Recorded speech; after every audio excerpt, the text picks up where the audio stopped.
namoni serpent. Donc ezalaki mokila etali na balabala et puis serpent salaki position oyo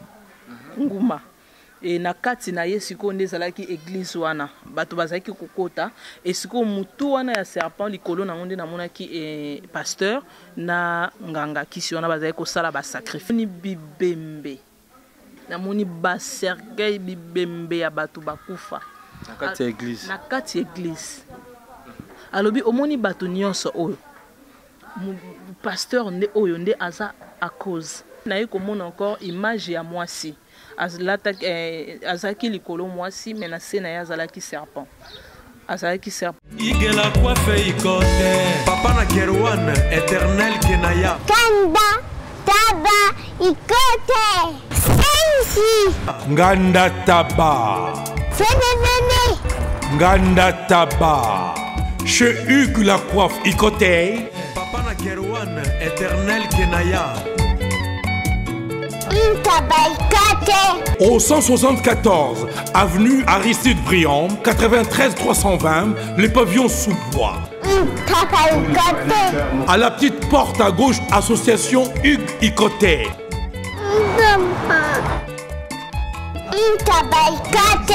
01 41 55 0000. Ntaba Ikoté.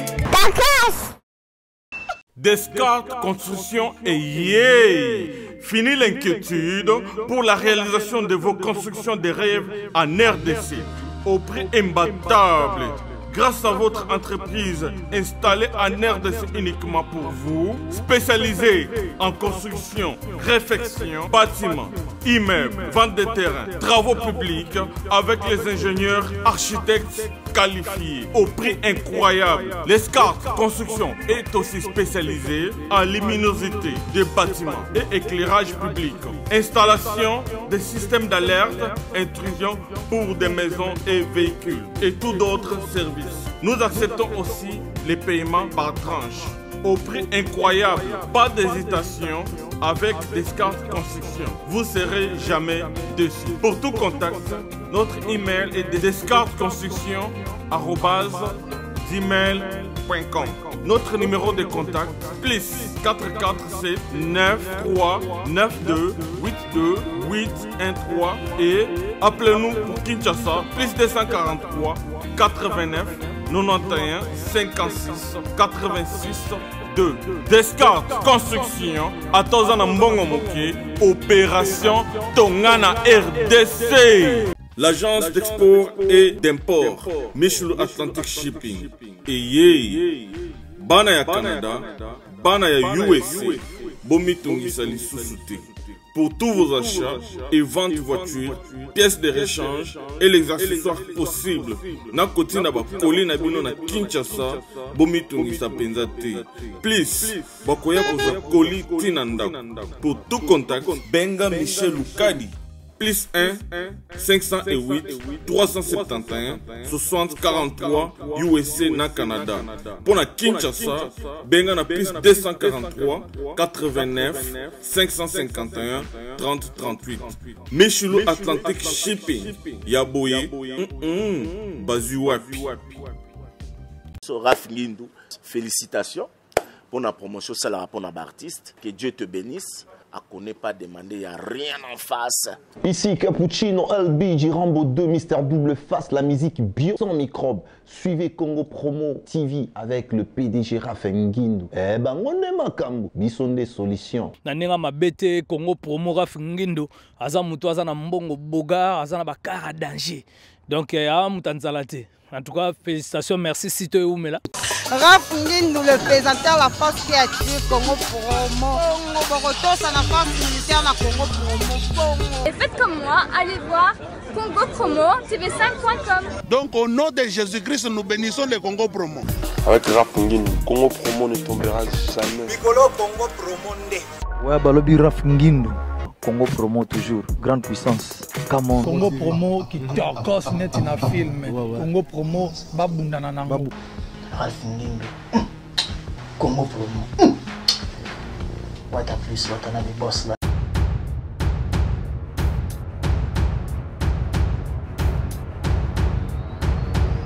Merci très cher internaute, bienvenue dans votre grande émission La Réalité Chrétienne avec Yves Pan, tous directeur des efforts, la France avec la série continue toujours dans votre site Compromo TV avec les boss américains Rafungindu et boss Adas. Merci à toi Raïs Kang, le super pro caméraman, le RDC, ainsi que les collègues qui assistent là. Je dis un grand merci comme ça à toi DT,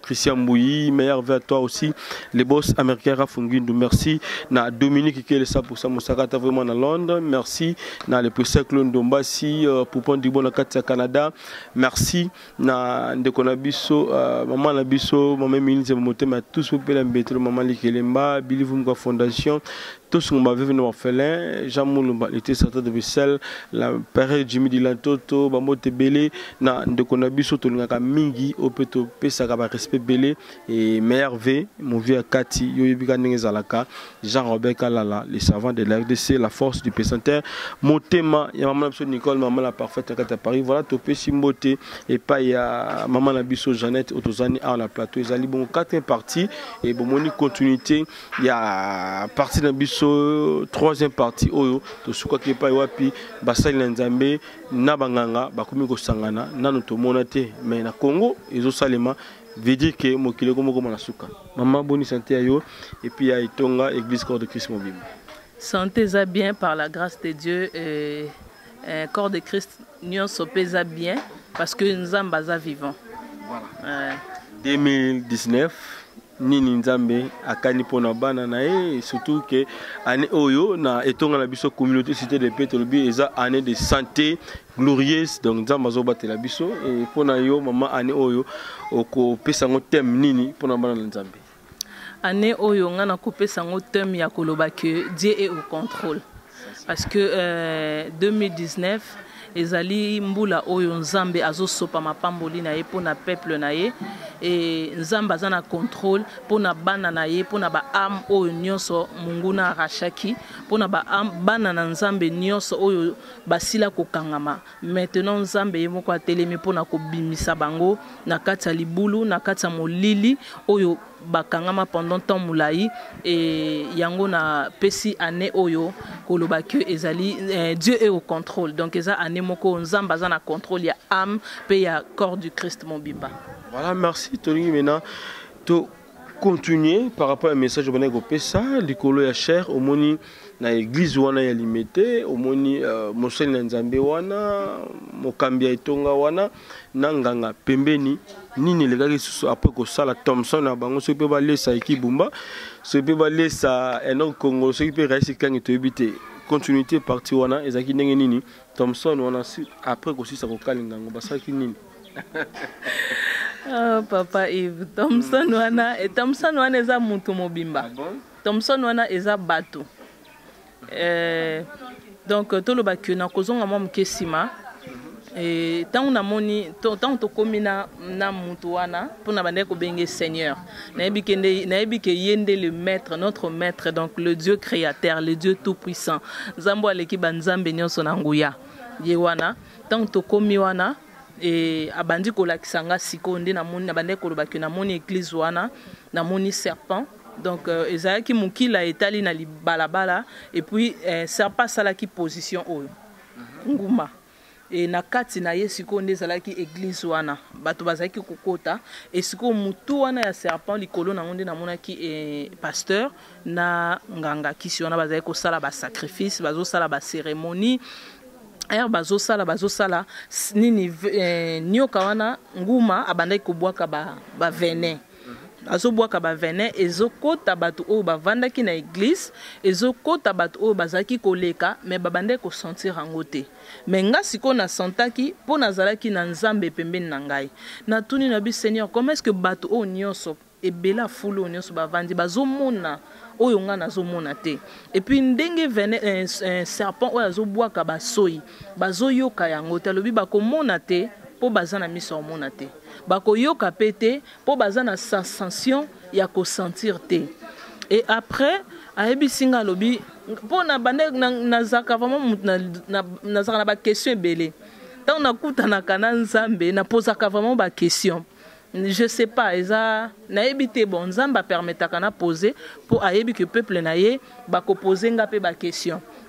Et après naye komona tant bazo sala ba sacrifice likolo na moni bango nyonso mibale na nganga wana na ye pasteur wana bakiti na se bakiti mutu moko azaki pembe na bango asimbaki sachet ya poubelle ya munene ya noir siko bapesi nganga wana pesi pasteur wana pasteur azui sani ya poisson na sani na poisson na ba poisson o bakalinga azui yango abwaki na kati ya sachet. Après apesi mitindo alobi bokanga sachet wana bokende kobwaka yango na moto. Ndesko nga nazotu na Nzambe makamba zoloba elakisi nini ayebisi nga alobi poisson ezali moto ezali ba âme ya bato ezali ba âme oyo basali ya Nzambe bazoboma tellement que foule ezebele ndenge bazoboma bato moye bato ba sentir que bato bazokufa wa ezate et alakisi nga lobi tala tango acheboye namoni bibembe namoni ba cercueil bibembe ya bato bakufa na kati église alobi omoni bato nyonso oyo pasteur nde oyo nde aza a cause ye mutazo boma bango nyonso ye mutazo boma ama bana ya bana na nyonso ezokende enfer tango achebo alobi tala donc ezaki soka chebo eza lokola nde to fongola rideau omoni balabala tango acheboye namoni fulu ya bato ezokende kozika na enfer namoni ya minene ya milai ya mikuse ya mikie bana mbasi mibali bakangami koleka nde tomonaka almete na kati ya nini nango bato bakangama bongo epi bakangi bango ba chaîne na makosa c'est-à-dire que pour obima wana il faut ka intervention Nzambe siko na moni porte moko ya mulili ya munene efongwami kuna bazokende bato wana eza na misuso bakomi déjà prêt po bakota na kati ya mulili wana eza pe na misuso bazoya eza pe na misuso baza déjà na katikati bazobenda na malembe lokola nde tomonaka ba esclave bazokende ko bwaka na kati ya moto abi omoni image oyo moni eza ndenge yango wana bato babomi poisson wana bango babe oyo moni na image ya poisson sani babwaki na fulu bakangi po kende kozika na moto c'est que ba âme ya bato oyo bango babomi babwaki yango na poubelle po okende siko kozika na moto na enfer nga lobi Seigneur ezande bo lobi ayebisinga esilite yaka lisusu to pousse ne place moko na moni so église mususu na mon église wana bato ebele na kati église kama limité kaka bato ebele na kati église église makelele bato bazokweya bazo pasteur wana azotia bango maboko bambani kuna asala bongabi Seigneur abi omoni nazate naza na kati atabi omoni nabwaka ye kala na pesa ye mukongo kala sikota ngozoloba alobi tala likolo nazomona likolo nde bakomaka kombo ya église bakomi na bango kombo ya bar ngalo mesko makam nini oyo ala nazomona église mais kuna eza na kombo eza kombo ya bar miso mini na bomona ke siko alakisi ngalobi tala bar siko na tala pe bar na moni bar bakomi kombo ya église exemple église chrétien Nouvelle Jérusalem na ebite so église wana ezaka pardon bolimbisanga eza exemple na pesi siko koto na église bakomi kombo ba koto yo bakomi kombo ya église différent eloko nini message nini ozolinga olo bananga Seigneur alobi église ya lelo na bar différence ezate ndenge bato o bayaka na nde bato bazokene na bar na bato bazokene église bato nyonso baza ndenge moko c'est-à-dire que na kati église bana Nzambe o bazokota na église baye na église pona koyoka liloba baye na église bazo igela coiffe ikote papa na Kerouan éternel Kenaya. Espace de cérémonie chez Hugues la coiffe Ikoté, un cadre spécial pour vos cérémonies conviviales, pour vos retraits de deuil, matanga, fiançailles, baptême, anniversaire, au 174 avenue Aristide Briand, le pavillon sous-bois, dans le 9-3. Référence, salon Hugues la coiffe Ikoté. Votre réservation au 01 41 55 0000. Congo promo défaté bolandaka Congo Promo pour ezolo la vérité. Avec Congo Promo, it's not the same. C'est pas pareil. Rafigeto. Check. Qui met dans l'église pour que baza la sauver. Mais et si ka bazo qui met la basali wana bazali ko yeba ko batela ba pate na nzambe te ayebisinga lobitala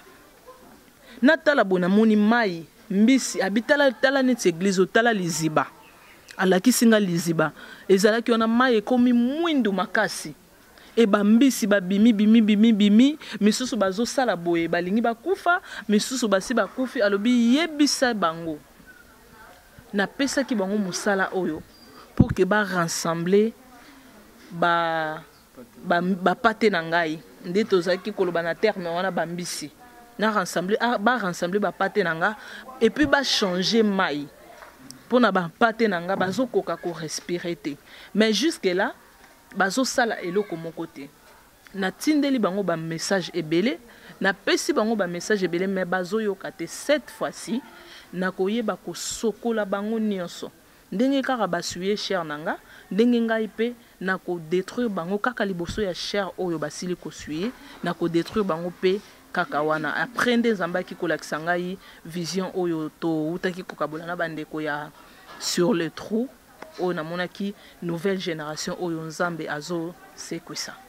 Na ma question na yo oyo tunaka mingi nzambe soko sosola na ndenge lobaki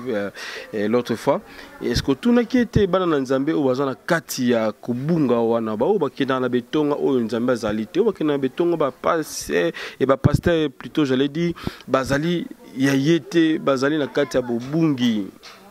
basala nini bana na nzambe wana et puis ba ko comprendre basali na bango wana ndenge nini lolenge bako comprendre bango ya liboso eza que nzamba lobaki na ngai apesaki ngai verset ya Jérémie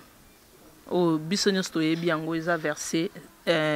ezolobela sur nzamba zolobela biso appelez-moi et je vous répondrai, je t'annoncerai des choses cachées que tu ne connais pas. Donc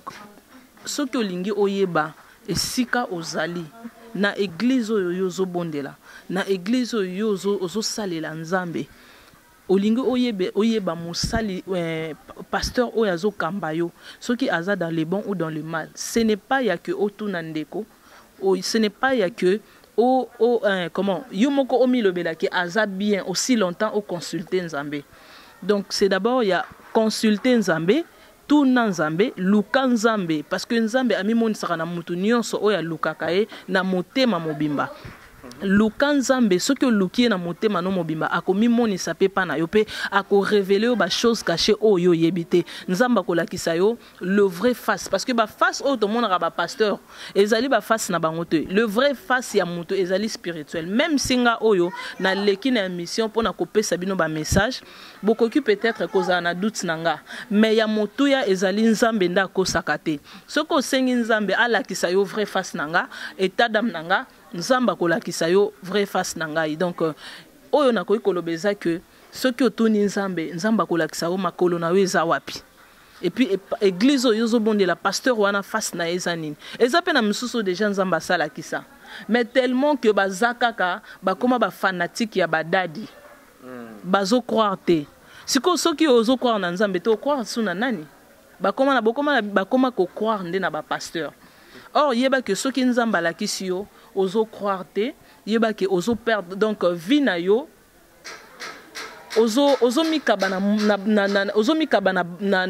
donc c'est-à-dire que na maboko ya diable parce que soki nzamba lakisi yo une fois continuer persévérer encore na prière peut-être cause en a doute ndeko zotala nzamba sala kisa yo mais continuer persévérer encore na prière nzamba lakisa yo lisusu nzambe so lakisa yo 2 fois 3 fois bima na kati église wana bima na kati ya église wana Bible ezoloba sortez au milieu d'eux bima na kati ya église wana pour aussi longtemps za wana ba offrande otiaka mbonga ya ba mabonzo otiaka ba sacrifice nyonso otiaka wana ezali nul nzamba zoye bango te po e komaka na maboko nzambe te mais esukaka nde na maboko ya bato yo pesaka yango zomona ba vie ya bato ebele ezali ko avancer te ba vie ya bato ebele eza fermé bakomi ko blème Nzambe. Oh na bondelaka na jenaka na salaka tout et tout nyonso nazo sala mais jusque là nazo mona que ça ne va pas côté moko boy. C'est pas que vie est avancée parce que seulement que au komi mon lobi nazana mbongo. Mais koza na mbongo elingo lobate que non nde sika wapi oyoyo eza na place moko oyo ozomona que ça ne va pas na kata vie na yo. Donc yangwana secret on a koyi kopesa bandeko bazota la biso lolenge ni bakoyi ko détecter ba église pe ba pasteur wana. Voilà, merci. Et par rapport à ba message, ba commentaire, est-ce qu'il y a eu des messages où il y a menace ou comme la kio à travers des missions de tout sali parce que l'autre fois tout ça que mission na ser na biso moko noela azo ki ba menace et ya makasi na WhatsApp message na ba téléphone aussi. Voilà. Pour nous, les commentaires, il y a des missions sur Totali, au Bazofinga, au Bazako, Pesayo, merci Belé par rapport à l'édification. Aussi, menace aux Juifs pour les missions, nous sommes Totali à travers sites différents, Joaki, Libako, Legisayo. Oui, maintenant c'est Zalaka, maintenant c'est Kozangate, pour les Moussala Nzambe, auto ça les a dénoncé, Misala Satana, Code peuple ngambo Satan et puis ko peuple ngambo ya Nzambe donc tozwaka ba menace c'est zalaka mais Bible zolo ba biso nous sommes vainqueurs donc nous sommes plus que vainqueurs parce que Bible ezo ba biso sukoloba que si je vis ce n'est pas moi qui vis mais c'est Christ qui vit en moi tant que Christ azo vivre katinanga et je sais que quel que soit niveau ya bitumba oekoya naza toujours molongi et bitumba foya po nzamba lakisa monene na ye oui nazu ba menace nazu ba attaque ya batute ya nzoto ya batute mais ya molimo ya Satan oui nazu attaque ya diable ye moko et ayaki vraiment ko menacer ngai yango nazo mona bandeko oyo ba salaka ba commentaire ba o bazo finga nzamba pambola bino et toyebi que na kati wana peza pe na basali pe ya diable baza wana et po oya Nzambe akoyeba que sœur o ndenga zo lekana émission azali attaquer donc to prier pour naye soko moninga na mabe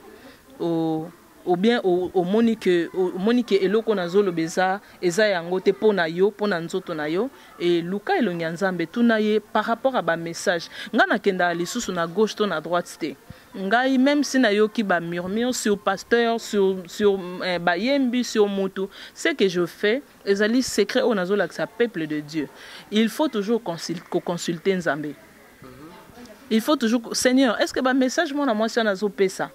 ezali ainsi dit l'Éternel ou ezali ba sentiment na ye Nzamba rolakisa yo ça sert à rien peut-être que non obanda kokoma tout et tout Nzamba pambola bino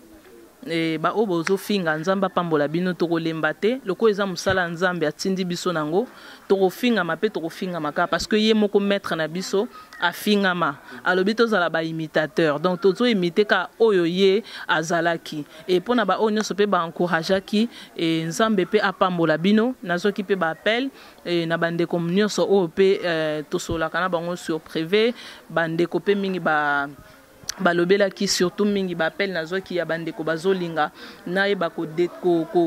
lobela bango comment est-ce que ba koki ko détecter esprit de mort ndenge na loba ki la fois passée comment est-ce que okoye ba esprit de mort ce qui eza ko menacer yo par rapport pe ya bandoto interprétation bande ko pe ba consulter kinga vraiment mingi pe par rapport nango et to sola ki na privé et to ko sola ngo lisusu jour Nzamba ko pesa biso temps jour Nzamba ko permettre to les émission to ko sola ngo pour que to éclaircir au monde entier mais pour na ba menace oui tozo nazo ki ba menace makasi diable ye moko ayaki ko combattre ngai ye moko asalela ki nga WhatsApp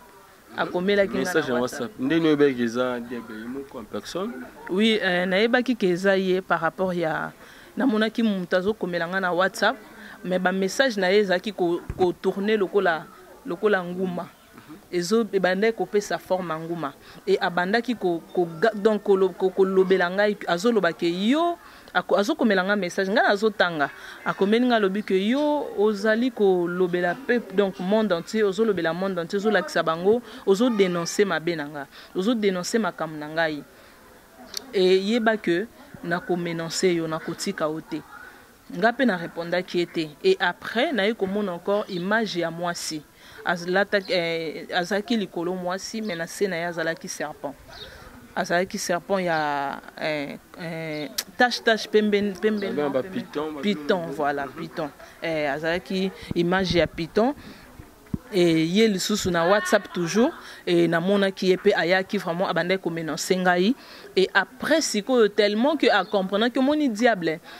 azalaka na aza faible biso bana nzambe to eloko ezalaka na biso ezaka tozala na assurance d'abord premièrement ya maître au tozo servir soko yebika force nzambe na kati na yo obanga liso eloko monte voire même diable akoyeba que non obanga ka été. Et c'était comme ça, tant à comprendre que na yebaki kezaye automatiquement, ami bimi sisiko ye moko na face na ye. Na mona ki jeune homme moko azaki na âge de 20 à 25 ans. Na katika tiwana. Donc azaki vraiment nde tozomona ba jeune garçon lelo nde tolobaka ki ba bendaka beauté donc à 4 fashion oui fashion la ti penza fashion nde tozomona ka ba jeune garçon lelo azaki penza pantalon à la ti fashion ba ni nyonso libanda et à 4 ba barbe na tout ça là bien à tie moi rouge à lèvres à tie moi crayon donc azaki pena jeune homme ko mobali kitoko makasi. On a bimi atteindre le photo na WhatsApp, to monier comme ça à live ou soit na profil na inde mona ki photo na inde. Na mona qui est en live, na vision en live nde tozana oboy, nde tozo sola na oboy, nde na mona ki puis nde to banda solo la, mais na mona ki na kati ya voiture, ayaki na voiture moko ezaki na C. Voiture ane ezaki noire, donc ezaki voiture moko ya sika. Il y a sika penze puis ndenge ozomonela ka modèle la voiture ango yo mozo comprendre que o ezali passer par commande na mutu eza ya bisote et puis ezalaki yango moko na ndenge na yango et namona ki na kati namona ki na jeune homme moko na kati ya voiture wana et tellement que appelle ça ki mwinda ya kati ya voiture ba kati ya voiture a courir ezaki chocolat boy namoni jeune homme wana zoya ngaki na katsa prince donc ezaki lokwa na telemi na zolinga na katsa prince même pas de l'autre côté si côté na moni voiture wana ezoye pesi ba projecteur et lolenga na monela ki voiture wana eza ya sika donc nazaki impressionné na ye banatala eza nani nde na telemaki parce que tango ye na voiture na ye akomi moi distance na biso na moi distance a muke nanga nda yaki kokita tango akiti aye siko vers nga place na zalaki to komo solo la nende tozo solo na obo abisinga lobi yo ozo dénoncer makam nanga partout na monde ozo lakisa bato ozo bimisa donc nazo bimisa misala ya bato na ye ya basali na ye oyo bazo sala nazo dénoncer makam na bango akola kisangai nga na yebi nga pe na répondre nga yebise que je te connais na yebise na yebi yo oza Satan abi oui na yebise na yebi yo oza Satan ayebisinga lobi oui ezali ngai siko ton na talie na ndenge bato balobaka Satan zaka maseke ende to monela ki na image na ba image ya mabe bien sûr il y a des moments aussi azaka na ba image wana mais siko on a mona ke za vraiment Satan ya o Bible la ki sabiso ke azaka mobali kitoko et na yebisinga lobi ki o sala ngai eloko te parce que o ya tindi ngai ayebi makasi na yo et puis yé muto atindinga yende muto akobundelanga et tant on a lobaki bongo ayibisinga lobizo tchananga tembezela akoti na kati ya voiture a niati accélérer mafuta makasi pour que aya ko tamponenga iska na zalaki na moni mba moko muto moko abimaki a séparer voiture wana na ngai donc abimaki na katikati na ngai na voiture et a empêché que mutuka wana et tout ngai te. Et après voilà donc naiki ko sutuka na vision ndé naiki ko comprendre que non eza ba attaque ya diable donc toujours ka vraiment ba attaque ebelé ndé to sala ba mission boy ba attaque ya ka makasi et ya makasi surtout ceux qui ont dénoncé mais ça la satana ba attaque vraiment et ya ka mais lokola eza que tos ozo salango na boyote et un message où ils ont fondé mais ainsi dit l'Éternel donc Zambé a kozala toujours pour que aïbana ko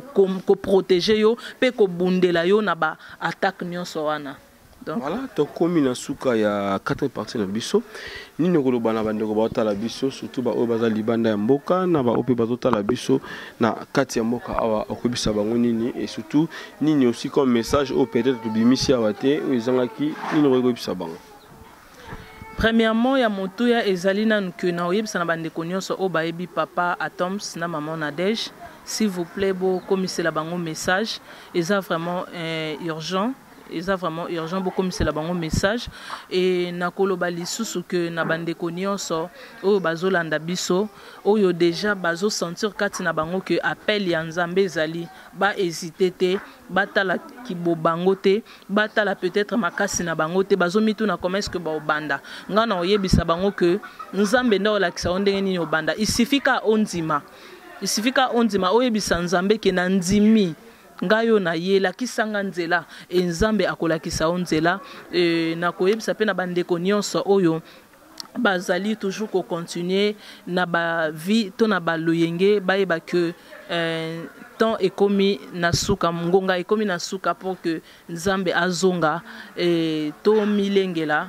milengela vraiment makasi o na koloba na bango kaka yangwana Nzamba pambola bino nyonso ba bonne année partout dans le monde eska bozali bozolanda biso Nzamba pambola bino et soki Nzamba sali grâce to kozonga lisusu pona koya ko kolakisa pona kolakisa peuple de Dieu comment est-ce que soki oloti ndoto comment est-ce que koki kosala pour que okanga yango soki ozolota bandoto zobosana ça dit à quoi pourquoi est-ce que zalaka bongo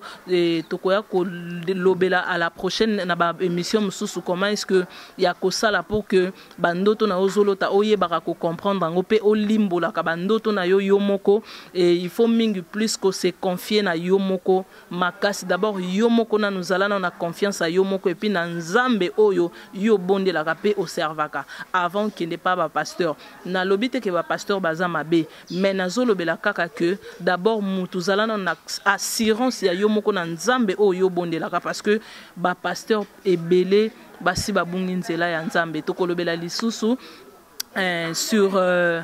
lolengeni na kolakisa susu lolengeni o Nzambe apesa kinga explication ya koloba que tango nyonso oyo diable atentaka biso na esprit de mort Nzambe alobela kabiso Nzamba apesa kabiso ba signe mais to comprendre kango te yango moni ebele bakufela ba perda bandeko ebele pe ba perda ba boti à cause ya ignorance to kolobela ngwa la prochaine fois kolakisa comment est-ce que ba signe wana ezalaka lolengeni ya koyeba soki puissance et esprit de mort ezo menacer yoto libota. Voilà, prière pour na bandeko yo bazali na makambo songolo pakala ekomeli bango ya mikanda ya bana ya musala nyonso bazota la biso sala bon prière et puis na suko ko pesa numéro de téléphone na yo et pas bandeko bakobenga bo solola bo partager liloba na Nzambe. Na prier au nom puissant de Jésus-Christ de Nazareth, le Dieu d'Abraham, d'Isaac et de Jacob. Seigneur, na eko intercéder na moment oyo pour na bandeko nyonso bazolanda biso partout dans le monde. Bazana ba difficulté na kati ba foyer na bango, bazana ba difficulté ya mikanda, bazana ba difficulté ya ba maladie, ba problème ezolanda bango. Seigneur, Bible ezola kisanga Nzambe, olobi na biso to na mikumba nyonso epa na yo pote yondo pesa solution. Au nom puissant de Jésus-Christ de Nazareth, nazongisi bandeko Nzambe na maboko na yo. Ya wetika ete puissance na yo Nzambe ekita na kati ya ndako pe na vie ya moko na moko oyo azui chance ya kolanda, azui ngolu ya kolanda message oyo. Nzambe salela quelque chose eloko moko asika oyo banda ko déranger pendant ton moulayi, papa azwa solution nango à travers message oyo. Na kombo na Yesu Christ Seigneur, tika ete puissance na yo elata bango pe nguya na yo esopa na makasi bisika bana na yo bazali sika peuple na yo ezali Nzambe tika ete okangola pe opesa kimia na kati na ba problème pe na mikumba na bango Nzambe yonde o mema yango pe opesa bango esengo opesa solution na ba problème nyonso mutu nyonso zo luka yo na likambu songolo to mpaka la papa na sengi omi monisa na kombo na Yesu Christ au nom puissant de Jésus-Christ de Nazareth. Amen. Amen. Merci. Tokoumi Nasuka, maman numéro de téléphone. Et Bambo TB n'a repé ça na Believe Muka Fondation. Tout ce qu'on va venir par orphelin, maman, tu peux Bambo TB et aussi ma meilleure V, ma bonne année, n'en a biso sous John Lubila va exécuter. Voilà, maman, j'ai un numéro de téléphone. Numéro de téléphone est 089 48 35 132. Encore 089 plus 243 89 48 35 132. Voilà, merci. Nzamba Pambola Bino Nyoso Bozui Libakwe Kolanda Biso na émission la rédaction chrétienne avec Yves Pan et surtout la site de Congo Promo TV. Merci na Raisekang le super pro caméraman. Merci aussi na maman na Biso Jeannette Oyopena Amipé sera plus causal ensemble na Biso. Donc j'étais à vous signaler que c'est la première émission il y a année Oyo. Nous la deuxième parce que première partie qui première émission année 2019 aussi Oyo deuxième émission il y a année 2019 to bandi na Nzambe pour que tout si ça paie na Nzambe kakaye aza lokola maître et sauveur na biso et puis protection na biso toujours et pas na yimoko Nzambe. Voilà, merci to kutani malasima Nzamba batela pe asonga bino bozui libakwa kotala biso Raisekang le super pour cameraman. Merci dans les boss américains. Bye bye, à la prochaine fois.